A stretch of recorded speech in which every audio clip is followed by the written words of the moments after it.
Hi again, Doug here from X-Frames FPV, and today we got a final thoughts and flight footage of the Flynoceros Aether. This is a 6-inch. The Aether is available from 3 all the way up to 6-inch. The center section remains the same. You just replace the arms, and it's a really there's some designers that are going that route, and I really like it. Astor X is one that you can not so much change the size, well, you can change the size of the arms, but you can change the layout. You can go from a stretch or whatever. And so I like when they give us options with these frames. This is a 6-inch. We're running 5.5-inch Gemfan props on here. And, you know, every time I fly 6-inch with 5.5 or 5-inch props, I absolutely love it. I know a lot of people talk about it takes away some of that turbulence and prop wash that's in the middle there. And whether that's true or not, I can just say that it feels much better in the air. And me and my son took this out and had a really good time flying it. It's really smooth. You throw 6-inch props on it. It's just plenty of power with his EFAW motors, but it just is really smooth. And this is going to be a first time build. I'm going to tune it to where it's really easy to fly, because this has got a lot of power. But the nice thing is you throw those 5-inch props on there, it'll kind of help him as a beginner. Although, you know, you can say the 6-inch prop is better because it's more stable. So anyways, this one flies really well. We got some expo on it so that it's not too twitchy,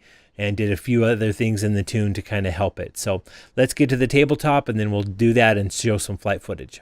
Okay, we're going to go over some of the components on this. Like I said, this is a 6-inch. We're running 5.5-inch Gemfan props. Really great props, and fairly durable, but really well balanced. And so as far as motors, we're running the EFAW 2407's 2500 kV. And really good motor. You know, this kV is really more for a 4 or 5 or 6-inch, and that's what we're 5 or maybe a 5.5, and it does fine on 6-inch. So, you know, this, like I said in the previous video, if you watched it, this is really meant to be a 5-inch drone. We'll put the 6-inch arms on it to give them that extra room, but then also it just really handles really, really well. You know, if you didn't watch the first video, this is a really well laid out frame. I love the protection here that you have, as well as the 5 different choices. I believe it's 5 different choices because you have 3, 4, 5, 6. And I think there's another one. It's either a 5.5 or maybe a 5-inch race that's maybe a little bit thinner. I'm not sure. But they are chamfered, really nice. They do a good job. You know, some of the companies that are making cheaper frames, they say they're chamfered, but they're really not. They literally just kind of route out the edge, and that's it. And this is really more of a rounding out of the edge. We've got a set of, these are digital LEDs.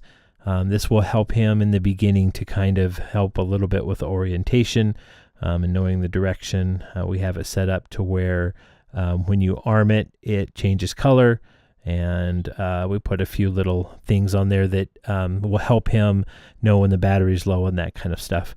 I've got a buzzer here. That's something that's really good, especially if you're new to the hobby.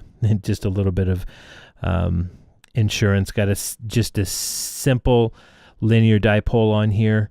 As far as components, we're running the DYS 4-in-1.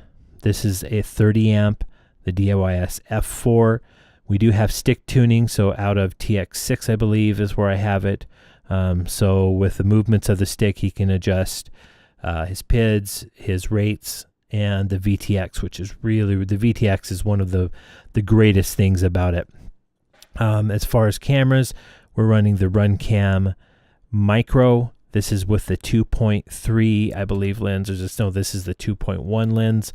And then as far as VTX, this is the TBS race version, and this is the Unify HV race version. So, you know, I am considering building one very similar to this for myself, and I really had a lot of fun, me and my son did, going out and flying. So let's take a look at that footage, and then we'll come back to the table here.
All right, well, you can see there we had a really good time out there flying it.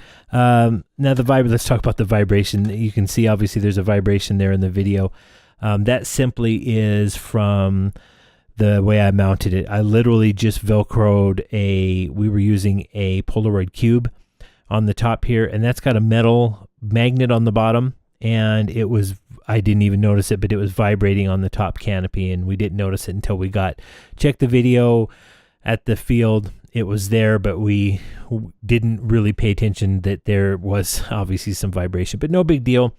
Hopefully you still got an idea of what this drone can do. We kind of take it easy when we're flying somebody else's stuff, but still had a blast with it. Like I said, I think I'm going to build a 5.5 or one that's meant for 5.5, so I'll put 6-inch arms on it because I really do like the way it flies. Let me get this on a place number 1. You can see it, and then make sure it's level. Okay, so 341 with everything, this weighs, I think, let's weigh it without it, because that gives you a more fair representation, because not everybody is going to be running those. So 329 is what it weighs. That's not bad for a 6-inch. It's on the heavier side, but we've got big 24 series motors. These are 2407s. That's a fairly heavy motor. And so, and then we're rocking 6-inch arms, and so the props are fairly heavy. So that's not at all bad. It's not, a super light racer or super light build, but it works because it has so much power. So I think if I build one of these, I'd like to see what this exact frame will do on a some light motors. And just, I love light. I love the flight time I get with light. I just love everything about it. And so I'm thinking about building one of these, but building it as light as I can get it, which the biggest change would be the motors. That's where there's a lot of weight. These are, I'm not even sure. I think they're 34 grams or somewhere in there. I'm sure you guys will chime in, let me know what they are, but they're heavy motors, understandably, with a 2407. So we'll keep you updated whether we do that or not. I think overall, this is my first experience with the Aether, and I'm very happy. Really pleasant build. Everything's really wide open. It's nice to get this stuff out of the way, but yet already have it mounted. Even with the antenna there, you can rotate this through. I made it where you can still lift this up and get to it, which is important. So all in all, very pleased with the frame. I think this customer is going to be pleased with his build. We did some tuning to kind of lighten it up a little bit for him. But he's starting out with a bang. He's got these FRSky radio, he's got the HD3 goggles, and some good batteries. So he's going to have a lot of fun with this one. We're going to get it to him, and hopefully he will have a long time of enjoyment. So guys, appreciate you.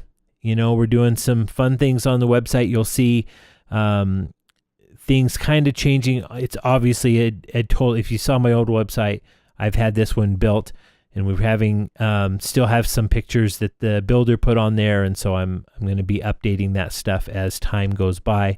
Stay tuned for some really exciting things to the channel, some really exciting things to the store. So again, hope you guys have a great day. Check out my website, xframesfpv.com, speaking of my website, and I hope you get some time to fly.